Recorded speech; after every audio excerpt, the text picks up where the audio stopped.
My brother looked at my daughter and said, "Your child has no place at the beach house." Then he giggled. My daughter went silent. I said, "No beach house. I'll cancel everything." He froze. Mom whispered, "Are you serious?" I smiled and didn't say anything. It was just the beginning. My brother Marcus looked at my daughter Emma and said those words with a smirk on his face. The words hung in the air like poison. Emma's small hand tightened around mine. She had been so excited about spending the weekend at the beach, talking about building sandcastles for weeks. She'd even packed her favorite bucket and shovel days in advance, asking me every morning if it was time to go yet. "Your child has no place at the beach house," Marcus repeated louder this time, making sure everyone in the room could hear him clearly. He giggled that same irritating sound he'd made since we were kids when he thought he'd won something. "This is a family vacation. Real family only." Emma went completely silent. Her big brown eyes started to water, but she tried to hold it back. She looked up at me, confused about why her uncle would say something so cruel. My mother stood in the kitchen doorway, pretending to be busy with her phone. My sister Jennifer sat on the couch, suddenly very interested in her wine glass. Marcus's wife nodded in agreement, adding fuel to the fire. "She's adopted, right?" Marcus continued. "So technically, she's not really part of the bloodline. The beach house has always been for blood relatives only." I felt Emma's hand trembling in mine. She was trying so hard not to cry in front of everyone.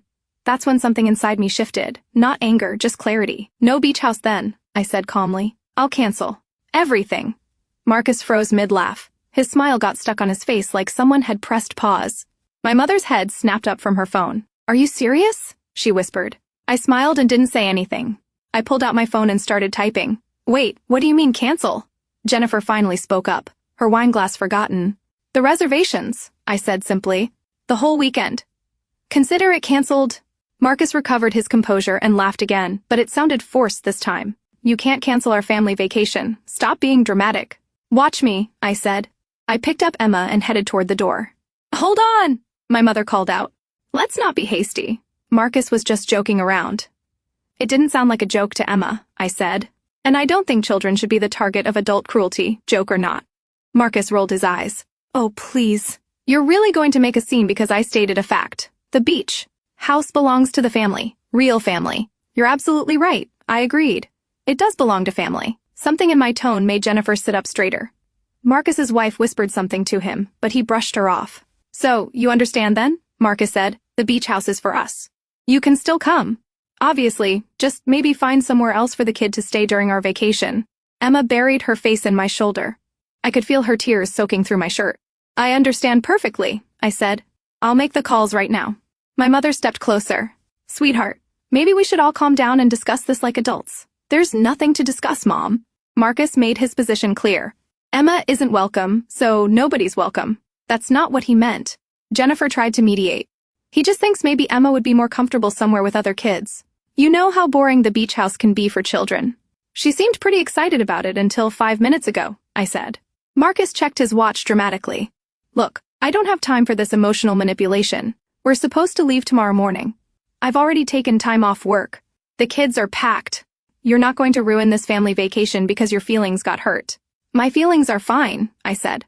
"But the vacation is definitely canceled." "You can't just cancel it," Marcus insisted. "Who do you think you are?" I didn't answer. Instead, I sent the first message on my phone. Within 30 seconds, my phone rang. I answered it on speaker. "Miss Peterson, this is Thomas from Coastal Property Management," the voice said. "I just received your message about the reservation. You want to cancel the entire booking for this weekend." "That's correct, Thomas," I said calmly. "Cancel the entire booking effective immediately. All access codes should be deactivated immediately. Tonight, actually." The room went very quiet. Marcus's mouth opened slightly. Jennifer sat down her wine glass with a shaky hand. "But ma'am, your family has been planning this trip for months," Thomas said, his voice concerned. "The property has been blocked off specifically for your guests. Are you absolutely certain about this decision?" "Completely sure. Deactivate all access codes by tonight. Nobody enters the property this weekend." "Understood. I'll process the cancellation right away. The security system will be updated within the hour." I hung up. Marcus stared at me. "What was that?" "The cancellation you didn't think I could make," I said. "Wait," Jennifer said slowly. "Coastal Property Management. That's the company that manages the beach house." "Yes," I confirmed. My mother's face had gone pale. "How do you have their number?" "I have all their numbers, Mom." "Direct lines, actually?" Marcus shook his head. This doesn't make any sense. Are you saying you called the management company? So what? They don't take orders from you. Actually, they do, I said. They take orders exclusively from me. The silence in the room was profound. What are you talking about? Marcus demanded. I shifted Emma to my other hip. She had stopped crying and was watching the adults with confused interest. The beach house, I said simply. I own it. Jennifer's wine glass slipped from her hand, splashing red wine across the cream carpet. Nobody moved to clean it up. That's impossible, Marcus said. Grandpa left the beach house to all of us. It's been in the family for 40 years. Grandpa left the beach house to me. I corrected. Specifically, 10 years ago, my mother sank into the nearest chair, but we've been using it every summer. We thought it was still in the family trust. It is in the family, I said. My family. I've been letting everyone use it because I thought we were all family.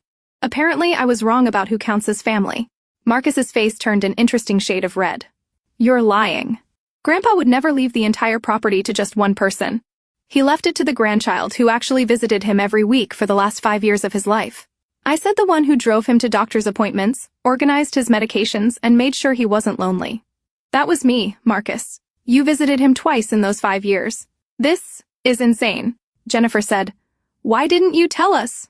I did tell you 10 years ago, right after Grandpa's will was read. You said congratulations and then asked if you could still use the house for your anniversary. I said yes. I've been saying yes ever since. My phone buzzed with a confirmation text from Thomas. The cancellation was complete. So every summer, Marcus said slowly, every holiday weekend, every family gathering at the beach house.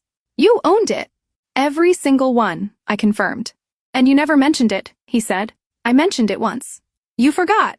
Everyone forgot because it didn't matter to you who owned it, as long as you had access. Marcus's wife grabbed her purse. We should go. Don't bother, I said. I'm leaving. Emma and I have a beach house to visit alone. Now wait just a minute. My mother said, let's not be rash. Marcus made a mistake. He didn't mean what he said. He meant every word, Mom. And that's fine. He's entitled to his opinion about who counts as real family. But he's not entitled to my property. Jennifer stood up. Come on. This is crazy. You're going to cut off the entire family because Marcus said something stupid. I'm not cutting off anyone, I said.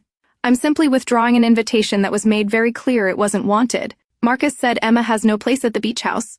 He was very specific about bloodlines and real family. I'm just honoring his wishes by banning all of us. Jennifer demanded by taking my daughter somewhere she's actually welcome. I said you're all welcome to find your own beach house. I hear there are some nice rentals available. Expensive, especially this close to summer, but available. Marcus finally found his voice again. You can't do this over one comment. Watch me, I said. I headed to the door with Emma. Wait, my mother called. Please, let's talk about this. I turned back. There's nothing to talk about, Mom. For 10 years, I've shared my property with this family free of charge. I never asked for maintenance contributions, never charged for utilities, never limited your access. The only thing I ever asked was that we treat each other with respect and kindness. We do, my mother protested. Really? Because your son just told my daughter she doesn't belong in our family in front of everyone. And nobody said a word to defend her. Nobody told him he was wrong. You all just sat there. The truth of that statement hung in the air. Emma whispered in my ear. Can we still go to the beach, Mommy? Absolutely, baby, I said loudly enough for everyone to hear. We're going right now. Just us. My phone buzzed again. Another message from Thomas. Security codes updated. New codes sent to your private email. Have a wonderful weekend, Miss Peterson. The codes are changed. I announced if anyone shows up at the beach house this weekend, the police will be called for trespassing. Thomas is very good at his job. Marcus slumped onto the couch, his earlier confidence completely gone. This is unbelievable. What's unbelievable is that you thought you could insult a 6-year-old child and still expect to enjoy her mother's property, I said. Jennifer's phone rang. She looked at the screen and then at me with wide eyes. It's my husband. He just got to the beach house with the kids. The codes aren't working. They won't work. I confirmed. Not this weekend. Not next weekend. Not until I decide otherwise. You're really doing this, my mother said softly. I really am, I agreed. Emma and I are going to have a wonderful weekend at the beach, building sandcastles, collecting shells, maybe having ice cream for breakfast, or, enjoying family time. I opened the door. Emma waved shilly at everyone over my shoulder. Nobody waved back. They were all too shocked. One more thing, I said before leaving. The beach house isn't just for this weekend. It's mine year-round. Every holiday, every summer, every long weekend. I've been generous with access because I loved having family there. Past tense. Marcus stood up. How long are you going to punish us for this? I'm not punishing anyone, I said. I'm just being clear about boundaries. Emma isn't welcome. Fine, then nobody's welcome. It's really that simple. So, we're just banned forever? Jennifer asked. Forever is a long time, I said. Let's start with indefinitely and see how that goes. I closed the door behind me and walked to my car with Emma. She was quiet until we were buckled in. Mommy, do you really own the beach house? She asked. I really do, sweetheart. And Uncle Marcus didn't know. He forgot.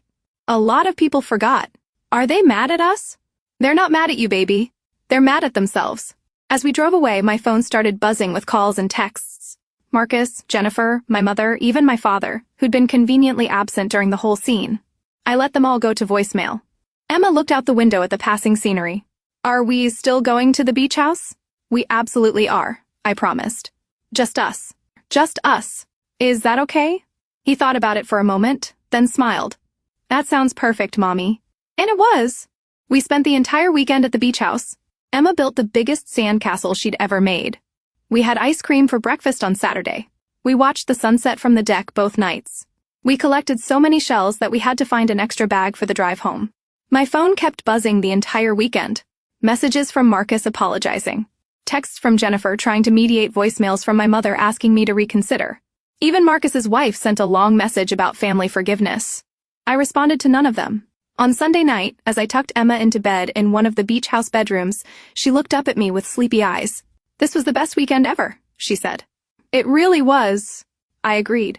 Are we real family, Mommy? My heart broke a little. We are the realest family there is, baby. Don't ever doubt that. Even though I'm adopted, especially because you're adopted. That means I chose you. I wanted you so much that I went out and found you. That's pretty special. She smiled and closed her eyes. I love you, Mommy. I love you too, sweetheart, so much. As I watched her fall asleep, I thought about Marcus's words. About bloodlines and real family. About who belongs and who doesn't. Then I thought about the beach house sitting empty most of the year, while I let my family use it whenever they wanted. About all the times I'd said yes without hesitation. About how I'd never mentioned ownership because it felt petty to remind them. But here's what Marcus and the rest of them forgot. Respect isn't about blood. It's about how you treat people. And if you can't treat a 6-year-old child with basic kindness, you don't deserve the privileges that come with being family. My phone buzzed one more time. A text from my father. Your mother told me what happened. We need to talk. I typed back a simple response. No, we don't. The beach house is closed to family events indefinitely. That's all there is to say. Then I turned off my phone and went to sleep in my own house next to my daughter, listening to the waves crash outside our window. It was just the beginning, Marcus had said with his laughter. He was right about that. It was just the beginning of Emma and me having the beach house all to ourselves, and that suited us just fine.